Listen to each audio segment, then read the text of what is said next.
Hello, students. Welcome to the second part of the chapter entitled The Making of a Scientist. अब हम जानेंगे second part में a bright क्या करता है.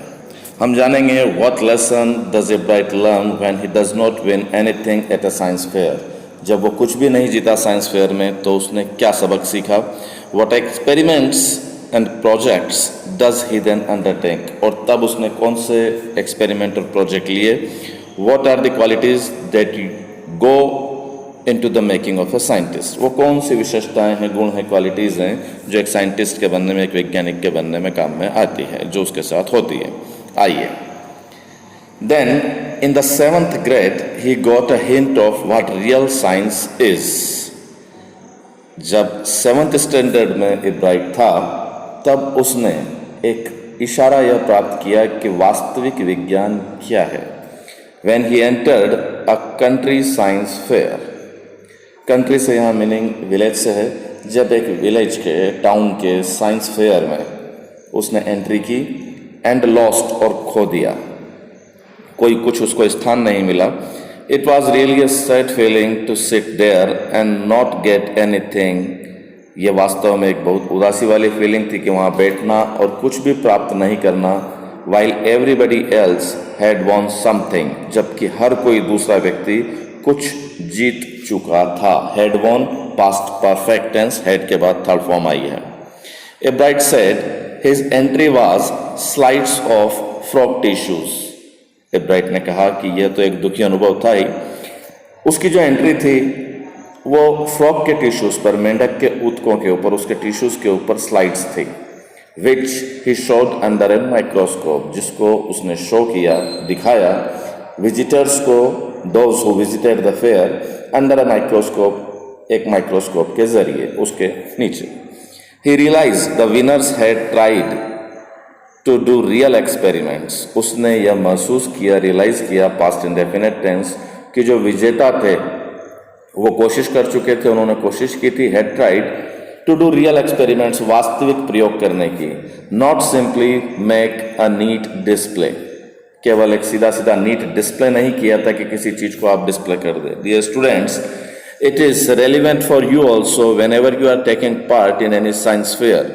It is not relevant, worth relevant to just display your exhibition, your projects, your experiment. The real science should be there. And what is real science? See, already the competitive spirit that drives Richard A. Bright was appearing. एक प्रतिद्वंदी की जो उसके अंदर ऊर्जा थी, जोश था, कम्पिटिटिव स्पिरिट थी, जो ड्राइव करती है रिचर्ड ए. ब्राइट को, वो अपीयर हो रही थी, प्रकट हो रही थी. Was appearing, past continuous tense, was के बाद ING form. I knew that for the next year's fair I would have to do a real experiment. दोस्तों इस सेंटेंस को ध्यान से देखिएगा. इस सेंटेंस में उसकी थॉट का नरेशन और उसको भी इन्वर्टेड कोमा में लिखा गया है. मैं जानता था कि अगले वर्ष के जो साइंस का फेयर होगा उसमें I would have to do, ये I will have to do को पास्ट में कन्वर्ट हुआ है. विल की पास्ट फॉर्म के रूप में यहाँ पर हमारे सामने वुड आया है, विल की पास्ट फॉर्म के रूप में. तो वह जानता था कि अगले वर्ष साइंस के फेयर में उसको रियल एक्सपेरिमेंट्स करना पड़ेगा. He said the subject I knew most about was the insect. जिस सब्जेक्ट के बारे में वह सबसे ज़्यादा जानता था वो था इंसेक्ट वर्क, कीड़ों के ऊपर काम. I had been doing in the past several years, जिसको ये कर रहा था पिछले कई सालों से. I'd been, that is contracted form of I had been doing, past perfect continuous tense, कर रहा था कई सालों से. एक पीरियड, एक समय के साथ जो काम हो रहा था पास्ट में, एक पीरियड में, that is past perfect continuous tense. So he wrote to Dr. Urquhart for ideas. इसलिए विचारों के लिए, आइडिया के लिए डॉक्टर उर्खाट को लिखा उन्होंने. And back came I stack of suggestions for experiments, और वापस आया उसके सामने ए स्टेक ऑफ सजेशंस, यानी कि उसको सलाह देने का एक पूरा का पूरा गुच्छा, पूरा का पूरा समूह एक साथ एक्सपेरिमेंट्स के लिए। Those kept Ebright busy all through high school, और उन सजेशंस ने, those here refers to the suggestions sent by Dr. Urquhart, उन्होंने बिजी रखा एब्राइट को पूरे हाई स्कूल के टाइम पे, and led to prize projects in country and international science fairs, और लीड कर दिया, लीड की पास्ट फॉर्म लीड किया प्राइज प्रोजेक्ट्स के लिए, ऐसे प्रोजेक्ट जिससे प्राइज मिले कंट्री फेयर में और इंटरनेशनल साइंस फेयर तक, न केवल टाउन का, न केवल देश का, बल्कि इंटरनेशनल लेवल तक। For his 8th grade project, जब वो 8वीं में था, Ebright tried to find the cause of a viral disease that kills nearly all monarch caterpillars every few years. Ebright ने कोशिश की, पास्ट इंडेफिनिट, उसने कोशिश की वह कारण जानने की, उस वायरल डिजीज़ के पीछे, जो एक वायरल डिजीज़ फैल रही थी, उसके पीछे का कारण जानने की कोशिश की। और वो वायरल डिजीज़ ऐसी थी कि जो मार देती थी हर साल मोनार्क कैटरपिलर्स को, हर कुछ सालों में, एवरी फ्यू ईयर्स, कुछ कुछ सालों में ये होता था, और हर कुछ सालों में ये मोनार्क कैटरपिलर्स को मार देती थी। कैटरपिलर, यहाँ पे जो मोनार्क पूरी बटरफ्लाई डेवलप होती है, उसकी डेवलपमेंट की एक स्टेज है। Ebright thought the disease might be carried by a beetle. Ebright ने सोचा कि ये जो डिजीज़ है, ये डिजीज़ हो सकता है एक बीटल के द्वारा हो रही हो। बीटल हियर रेफर्स टू भंवरा, भंवरे के जैसा जीव जिसको भृंग कहते हैं। I didn't get any real results, एक कोई भी वास्तविक रिजल्ट एब्राइट को नहीं मिला। Didn't get, he said, but I went ahead and showed, परंतु फिर भी आगे जारी रहा, कंटिन्यू रखा इसने, and showed, और इसने दिखा दिया, that I had tried the experiments, कि ये एक्सपेरिमेंट्स को ट्राई कर चुका था। this time I won, और इस टाइम मैं जीत गया। कैसे जीत गया? the next year his science fair project was testing the theory that viceroy butterflies copy monarchs। अगले साइंस फेयर में उसका प्रोजेक्ट ये था कि उसका प्रोजेक्ट ये टेस्ट कर रहा था इस थ्योरी को, इस सिद्धांत को, कि जो वाइसरॉय बटरफ्लाई है वो कॉपी करती है मोनार्क बटरफ्लाई को। Type of butterfly viceroy and monarch. The theory was that viceroys look like monarchs because monarchs don't taste good to birds. Theory ये थी कि वाइसरॉय मोनार्क के जैसी दिखती है। क्यों दिखती है? क्योंकि मोनार्क बटरफ्लाई बर्ड्स को, पक्षियों को अच्छी नहीं लगती, टेस्ट में नहीं लगती। मोनार्क बटरफ्लाई पक्षियों को अच्छी नहीं लगती है, जिससे मोनार्क बटरफ्लाईज बच जाते हैं, और मोनार्क की तरह ही बचने के लिए वाइसरॉय कॉपी करती है मोनार्क को। Viceroys on the other hand do taste good to birds, वो अच्छी लगती थी, स्वादिष्ट लगती थी बर्ड्स को। So the more they look like monarchs the less likely they are to become a bird's dinner. This is the key point. इसलिए वो जितनी ज़्यादा दिखेगी मोनार्क की तरह, उतना ही उनके लिए कम संभावना है, कम खतरा है कि वो बर्ड का डिनर बने। जितना वो दिखेगी मोनार्क की तरह, बर्ड्स ये सोचेंगे कि मोनार्क बटरफ्लाई के टेस्ट अच्छा नहीं लगता है, और इसलिए बर्ड्स उसको खाएगी नहीं और वाइसरॉय बच जाएगी। इसलिए थ्योरी का मेन की पॉइंट ये था कि वाइसरॉय मोनार्क को कॉपी करती है, और क्यों करती है ये भी हमने जाना। Then Ebright's project was to see whether in fact birds would eat monarchs. Ebright का प्रोजेक्ट यह था, यह देखना था कि क्या वास्तव में बर्ड्स मोनार्क को खाएगी या खाती है। He found that a starling would not eat ordinary bird food. उसने यह पाया कि एक स्टर्लिंग यहाँ पे एक बर्ड है, कॉमन यूरोपियन बर्ड है, जिसकी ब्लैक ब्राउन स्पॉटेड वाले उसके पंख होते हैं, प्लमेज होते हैं, कि एक स्टर्लिंग ऑर्डिनरी बर्ड फूड, जो साधारण बर्ड जिस फूड को खाते हैं उसको स्टर्लिंग नहीं खाता है। It would eat all the monarchs it could get, वो सारे उन मोनार्क्स को खाता है स्टर्लिंग बर्ड जितने उसको मिल जाएं. Ebright said later research by other people showed that viceroys probably do copy the monarch. Ebright ने यह कहा, लेटर रिसर्च, बाद की रिसर्च में, बाय अदर पीपल, दूसरे लोगों के द्वारा, वो जो बाद की रिसर्च हुई वो ये शो करती है, उसने ये शो किया कि वायसरॉय शायद संभवतः कॉपी करती तो है मोनार्क को, डू कॉपी, डू के साथ फर्स्ट फॉर्म आई है जोड़ देने के लिए. This project was placed first in the zoology division, zoology division में, जीव विज्ञान में इस प्रोजेक्ट को प्रथम स्थान मिला, फर्स्ट पोजीशन मिली.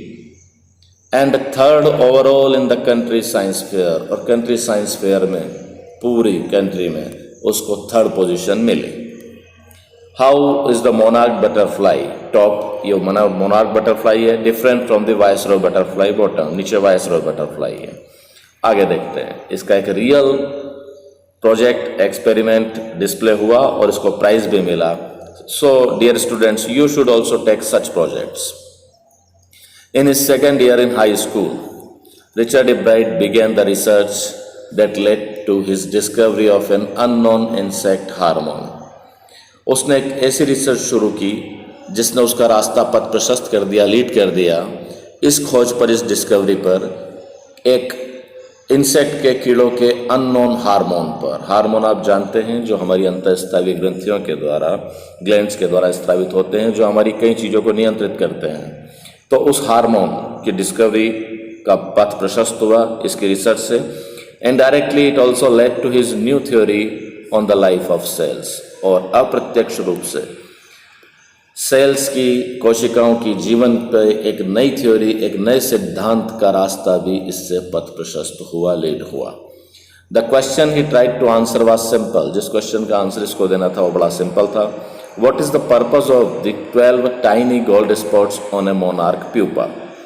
प्यूपा बटरफ्लाई के डेवलप होने की स्टेज है.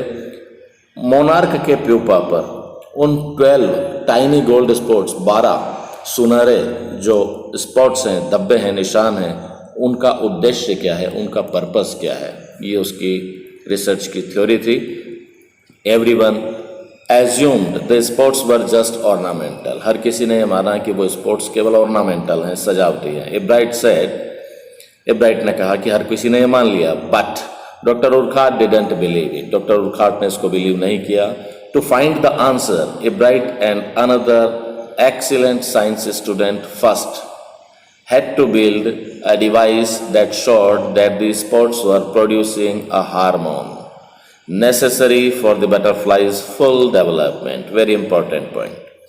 आंसर को प्राप्त करने के लिए इब्राइट और एक और एक्सीलेंट साइंस स्टूडेंट जो था, होनहार था, बुद्धिमान था, उन्होंने पहले उनको क्या करना पड़ा, हेड टू बिल्ड, बनाना पड़ा, had to structure showing compulsion. एक ऐसी डिवाइस बनानी पड़ी जो ये शो करती है, जिसने ये शो किया कि स्पॉट्स प्रोड्यूस कर रहे थे, were producing, past continuous tense, a hormone, एक हार्मोन को, necessary for the butterfly's full development, वह हार्मोन जो एक तितली के, बटरफ्लाई के पूरे विकास के लिए, पूर्ण विकास के लिए, फुल डेवलपमेंट के लिए आवश्यक था, आवश्यक है, नेसेसरी. दिस प्रोजेक्ट, इसको नोट कर लेना दोस्तों, ये बड़ा इंपॉर्टेंट है.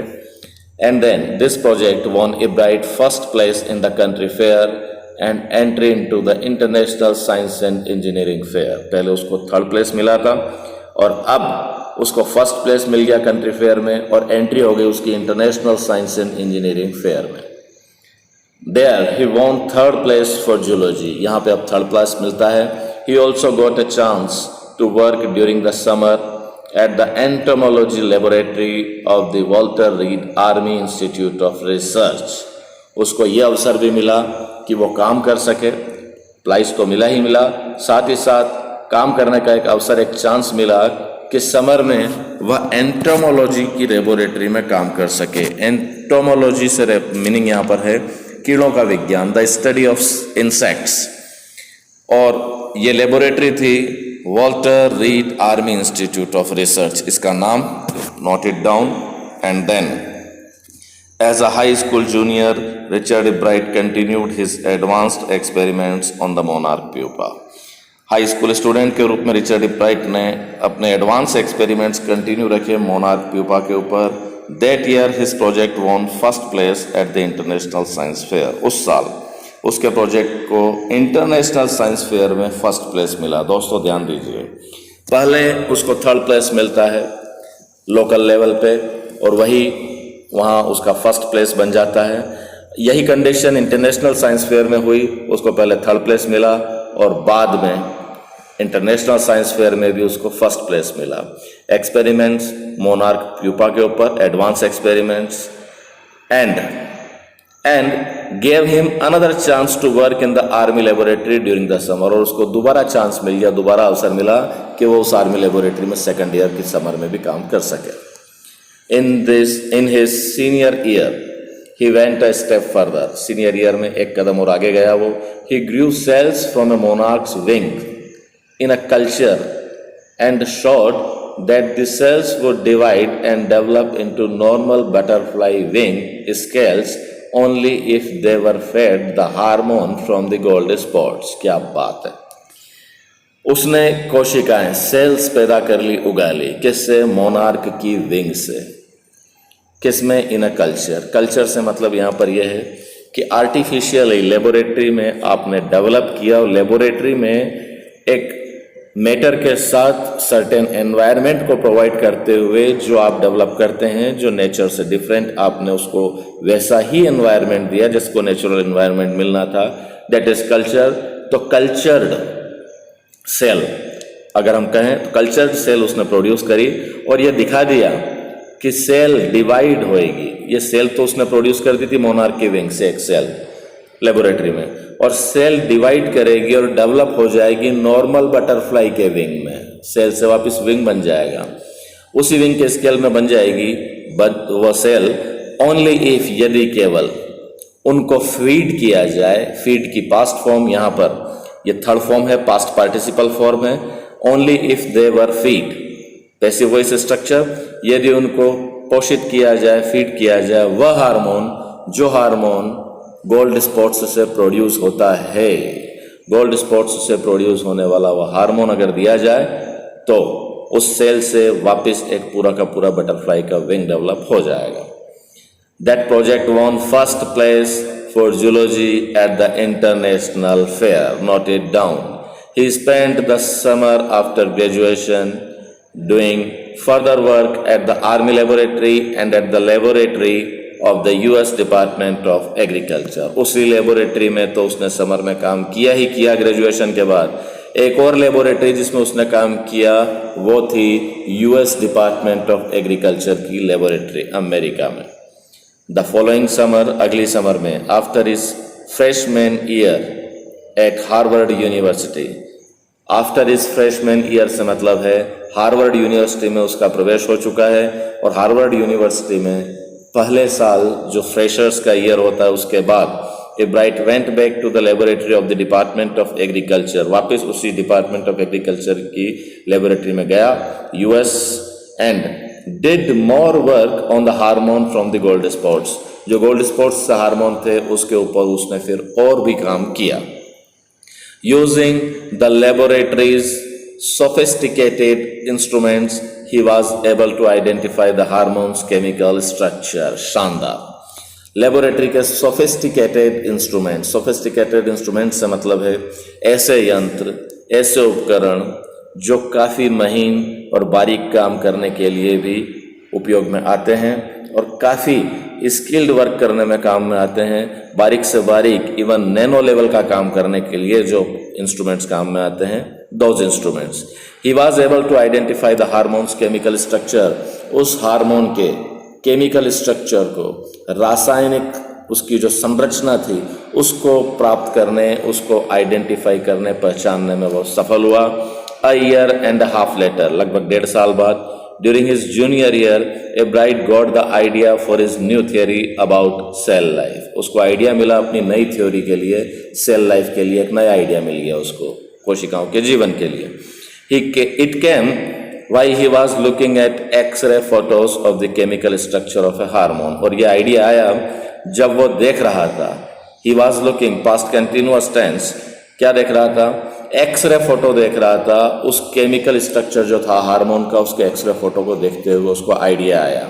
और आइडिया क्या था, when he saw those photos a bright didn't shout, चिल्लाया नहीं वो, यूरेका। दोस्तों, जब भी किसी को अचानक से कोई चीज प्राप्त हो जाती है, अचानक से कोई डिस्कवरी हो जाती है, इनोवेशन हो जाता है, तो यूरेका ये आर्किमिडीज से एसोसिएटेड वर्ड है। आर्किमिडीज को जब अचानक से पता चल गया था कि क्यों सुई डूब जाती है और जहाज नहीं डूबता है, तो वह सीधा चिल्लाया था राजा के ऑफिस तक, यूरेका यूरेका करके। So this word has a place in English dictionary that is a sound, a cry of triumph, victory, विजेता की एक ध्वनि किसी डिस्कवरी पर, किसी खोज पर। तो एब्राइट को ये विजेता की फीलिंग तो हुई, लेकिन वह यूरेका यूरेका चिल्लाया नहीं। और even I have got it, और यह भी नहीं बोला आई हैव गॉट इट, मैंने इसको प्राप्त कर लिया, मुझे मिल गया, जैसा कि जनरली लोग किसी अचीवमेंट पर करते हैं।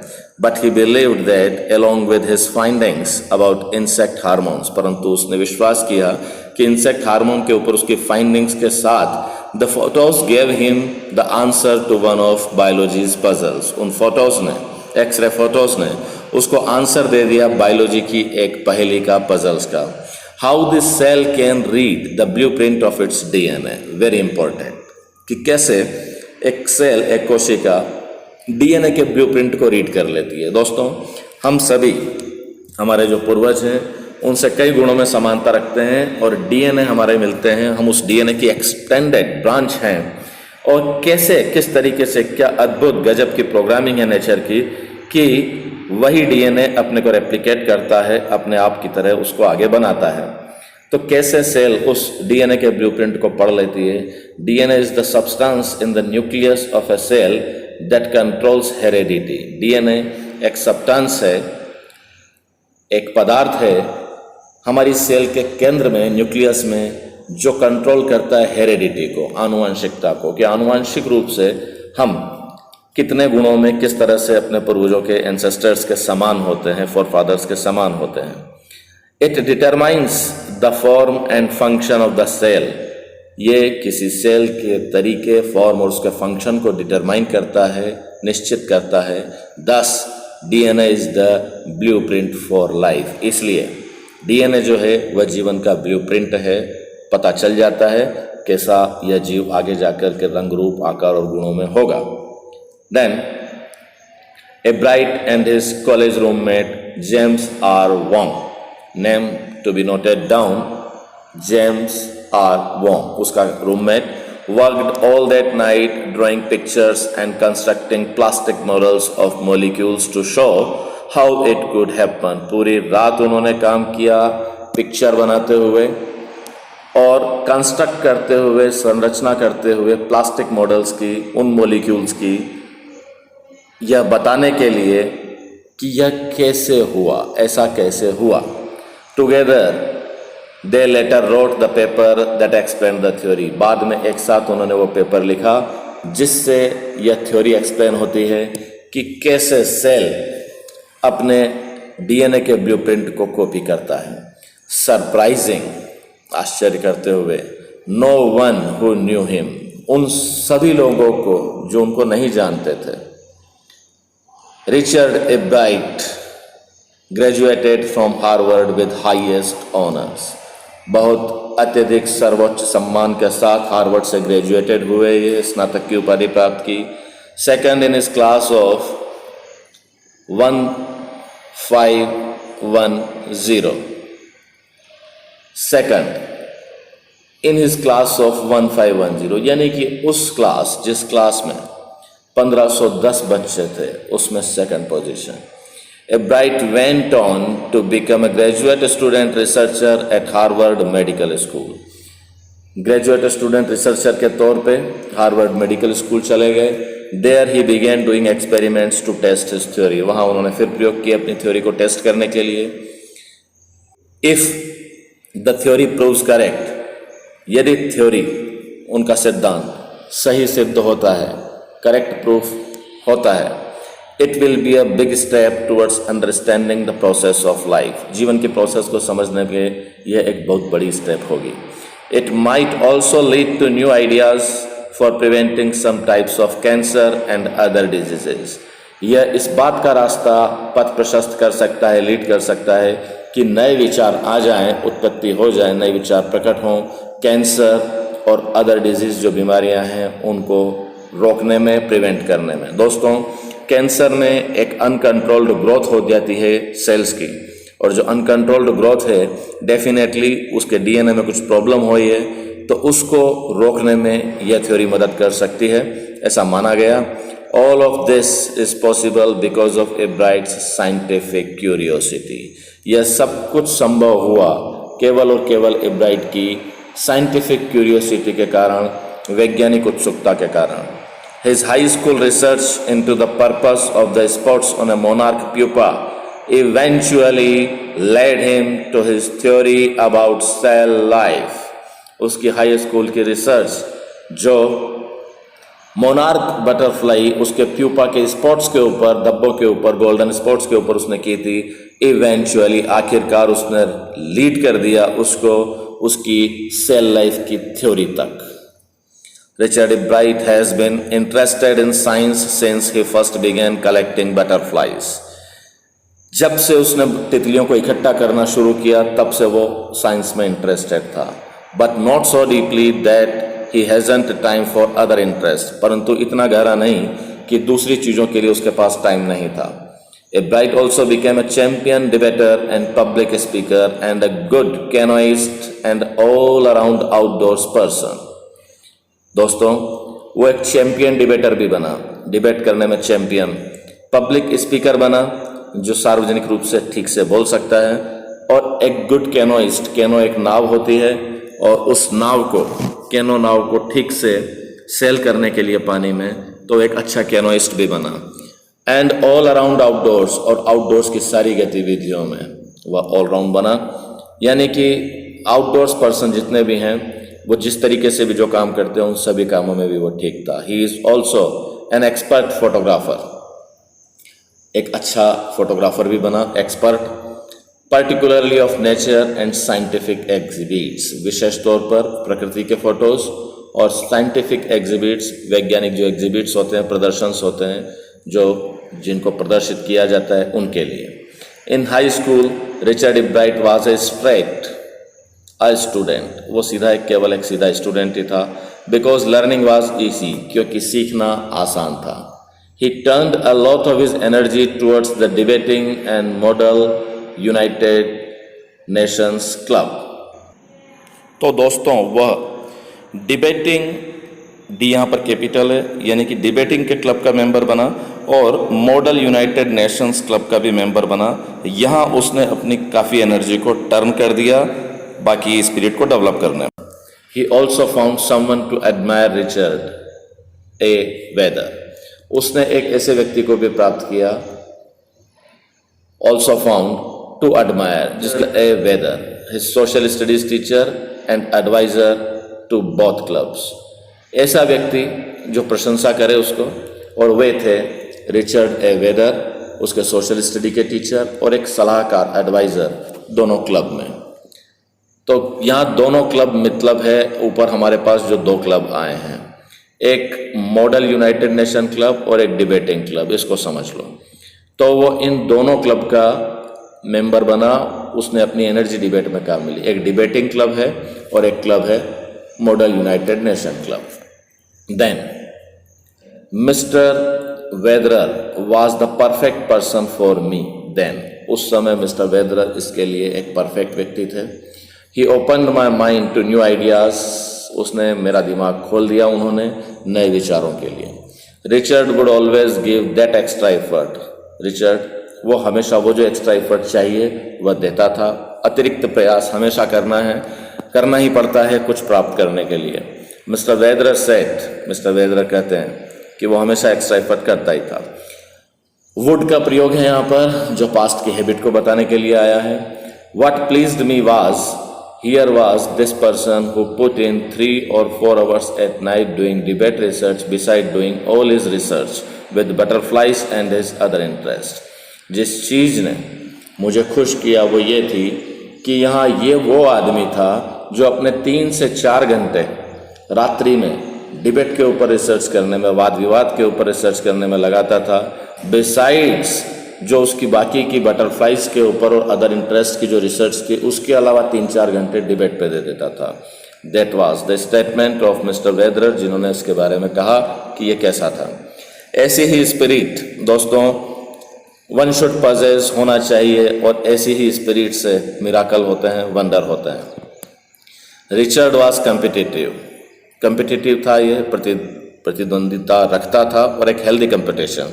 मिस्टर वेदरर कंटिन्यूड, कहते हैं ये, but not in a bad sense. Competitive bad sense में नहीं था, एक healthy competition. He explained Richard wasn't interested in winning for winning's sake. जीतना केवल जीतने के लिए, केवल जीतने के लिए जीतना है, उसके लिए वो इंटरेस्टेड नहीं था. कुछ लोग किसी चीज़ में भाग लेते हैं केवल जीतने के लिए, या जीतने के लिए ही उसमें भाग नहीं लेता था, और winning to get a prize या किसी इनाम को प्राप्त करने के लिए ही नहीं, रादर इसकी बजाय अपेक्षा कर he was winning because he wanted to do the best job he could. वह जीत रहा था क्योंकि वो कर रहा था उतना सबसे अच्छा सर्वश्रेष्ठ काम जो वो कर सकता था, जो वो कर सका. For the right reasons he wants to be the best. और एक सही रीजन की तलाश के लिए, अपनी रिसर्च में सही कारण की तलाश के लिए वह बेस्ट होना चाहता था. And that is one of the ingredients in the making of a scientist. और एक साइंटिस्ट के बनने में यही एक अवयव है, एक इंग्रेडिएंट है. कई सारे इंग्रेडिएंट्स में एक सबसे बड़ा इंग्रेडिएंट यह है, not to take part for the sake of winning और for the sake of getting a prize, but to take part for the sake of performing the best of you. अपना सबसे अच्छा सर्वश्रेष्ठ प्रदर्शन करने के लिए भाग लें. तो वो एक इंग्रेडिएंट्स इसके अंदर था. Start with a first rate mind. सबसे पहले स्टार्ट करो आप, यहाँ पे सजेशन से राइटर की तरफ से, फर्स्ट रेट माइंड, सीधे सच्चे अपने दिमाग से शुरू करें. एड क्यूरियोसिटी, उत्सुकता उसमें डालें. And mix in the will to win, और उसमें मिक्स कर दें यह इच्छा कि जीतना है. जीतना क्या है? इनाम नहीं, जीतना है उस समस्या को, उसके सॉल्यूशन तक जाना है, रीज़न को प्राप्त करना है. For the right reason Ebright has 3 qualities. Ebright के पास ये 3 क्वालिटीज थी. From the time the book the travel of monarch 10th opened the world of science to him. उस समय से थी जब उसने यह किताब the travel of monarch 10th पढ़ी थी पहली बार, और इसी ने उसके लिए संसार, पूरे संसार का साइंस विज्ञान उसके लिए उस दरवाजे खोल दिए थे. तब से उसके अंदर ये 3 क्वालिटीज थी. कौन सी 3 quality? Starting with a first rate mind, curiosity and the will to win for the right reason. सही कारण के लिए जीतने की दृढ़ इच्छा शक्ति. Richard Bright has never lost his scientific curiosity. Richard Bright ने अपने scientific curiosity को, वैज्ञानिक उत्सुकता को कभी भी lost नहीं किया, कभी भी उसने खोया नहीं. दोस्तों, it is by Robert W Peterson. ध्यान से देखिएगा, क्वेश्चन आंसर पार्ट को देखिए. आपके कंसेप्चुअल पॉइंट में आप जान जाएंगे कौन सा टर्निंग पॉइंट था इब्राइट की, रिचर्ड इब्राइट की लाइफ में, उस the travel of monarch 10th की बात, और मदर ने कैसे हेल्प की, क्या इक्विपमेंट्स उसको प्रदान किए, कौन सा एनवायरनमेंट उसको दिया, और साइंस फेयर में जब वो कुछ नहीं जीता तब भी उसका मूड कैसा था, उसका डिटर्मिनेशन क्या था, और कौन से एक्सपेरिमेंट्स उसने अंडरटेक किए. And the last one, what are the qualities that go into the making of a scientist? Really, first rate mind होना है, presence of curiosity होना है, and the will to find the right reason होना है. Wish you all the best. मिलते हैं break के बाद नेक्स्ट वीडियो में. Till then, keep learning, keep rocking. All the best.